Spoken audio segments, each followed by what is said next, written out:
अत्यधिक आत्मविश्वास अखिलेश यादव की राजनीति पर लगाएगा ब्रेक। 37 सीटें लाकर क्या अखिलेश पर हावी हो गया है घमंड? सरासर देने लगे हैं योगी को धमकी। राजनीति में एक कहावत है, ज्यादा ओवर कॉन्फिडेंस माने जरूरत से ज्यादा आत्मविश्वास नेता के लिए घातक हो जाता है। लोकसभा चुनाव में यूपी में अखिलेश ने 37 सीटें क्या जीत ली। अब जनाब ये कह रहे हैं कि 2027 के विधानसभा चुनाव में सपा जीतकर सारा का सारा बुलडोजर गोरखपुर भेज देगी। अब अखिलेश यादव तो योगी के घर पर बुलडोजर चलाने तक को आतुर हो गए हैं, लेकिन शायद अखिलेश यादव ये भूल गए कि ये उत्तर प्रदेश है और यहाँ के मुखिया बुलडोजर बाबा यानी सीएम योगी आदित्यनाथ हैं। आखिर अखिलेश यादव योगी आदित्यनाथ के बुलडोजर एक्शन से इतने बौखलाए क्यों हैं, इतने भयभीत क्यों हैं, बड़ा कारण क्या है? इस वीडियो में हम आपको वो सब कारण बताएंगे। नमस्ते, मेरा नाम श्रुति है और अपना उत्तर प्रदेश न्यूज के डिजिटल प्लेटफॉर्म पर आपका स्वागत है। अखिलेश यादव योगी के बुलडोजर एक्शन से घबराए हुए हैं और इसमें कोई शक नहीं है, लेकिन इसके पीछे बड़ी वजह भी है। बड़ी वजह ये दो चेहरे हैं, ये दो बड़े अपराधी, सपा के अपराधी, वो दुष्कर्मी जो सपा के अंदर होते हुए घिनौना काम कर रहा था। और जब इसका अपराध उजागर हुआ तो अखिलेश साहब कहने लगे कि डीएनए टेस्ट कराओ, फिर अपराधी को पकड़ो। फिर डीएनए टेस्ट हुआ, फिर दोनों अपराधी का सच सामने आया और अखिलेश फिर शांत हो गए, क्योंकि शायद अखिलेश यादव को जवाब मिल गया। इन दोनों सपा नेता के घर बाबा का बुलडोजर चल गया, जिसके बाद वाजिब सी बात थी, अखिलेश यादव को बुलडोजर एक्शन से बेचैनी होने लगी। भाई वाजिब सी बात है, उनकी ही पार्टी के लोगों पर अगर बुलडोजर एक्शन होगा, बुलडोजर चलेगा तो अखिलेश को आपत्ति तो होगी ही। अब योगी सरकार भी क्या करे, सपा के अंदर इतने अपराधी हैं, बुलडोजर चलाना पड़ता है योगी सरकार को।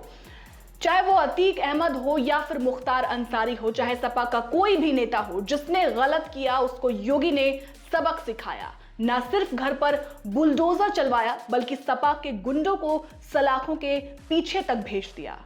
पहले ये सपा नेता मोहित खान को देखिए, ठीक से इनका चेहरा देखिए। अयोध्या में बच्ची के साथ दुष्कर्म किया, जिसके बाद इसकी गिरफ्तारी हुई और उसके बाद आरोपी मोहित खान की बेकरी पर बाबा का बुलडोजर चला।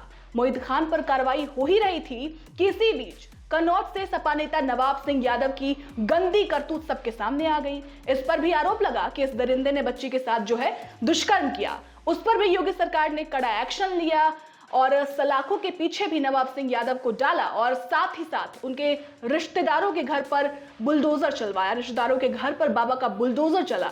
यही कारण है कि अखिलेश यादव बुलडोजर एक्शन से एकदम से तिलमिला उठे हैं, घबरा गए हैं।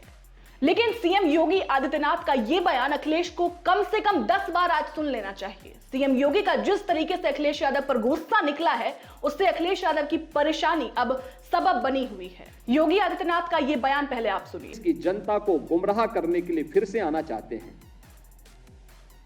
बुलडोजर पे हर एक व्यक्ति के हाथ नहीं फिट हो सकते।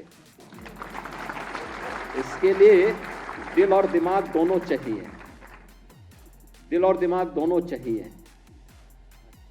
बुलडोजर जैसी क्षमता और दृढ़ प्रतिज्ञा जिसमें हो, वही बुलडोजर चला सकता है। दंगाइयों के सामने नाक रगड़ने वाले लोग बुलडोजर के सामने वैसे ही पस्त हो जाएंगे। और इसीलिए मैं आप सबसे कहना चाहता हूं कि प्रदेश सरकार ने जो प्रक्रिया अपनाई है पारदर्शी तरीके से, अपेक्षा भी हम यही रखते हैं। जनता से जुड़े हुए कोई भी कार्य, कोई देर नहीं होनी चाहिए। ईज ऑफ लिविंग के लक्ष्य को प्राप्त करना, ईज ऑफ डूइंग बिजनेस जब हम लोग आए थे, यानी व्यवसाय की सुगमता जब हम लोग आए थे 17 में, 14वें नंबर पर उत्तर प्रदेश था। आज हम अचीवर स्टेट हैं। 1 और 2 की लड़ाई में उत्तर प्रदेश आज आगे बढ़ रहा है, तेजी के साथ आगे बढ़ रहा है। बहरहाल अखिलेश की इस बेचैनी, घबराहट, तिलमिलाहट, परेशानी, अत्यधिक आत्मविश्वास पर आप क्या कहेंगे, हमें कमेंट कर जरूर बताइएगा। शुक्रिया।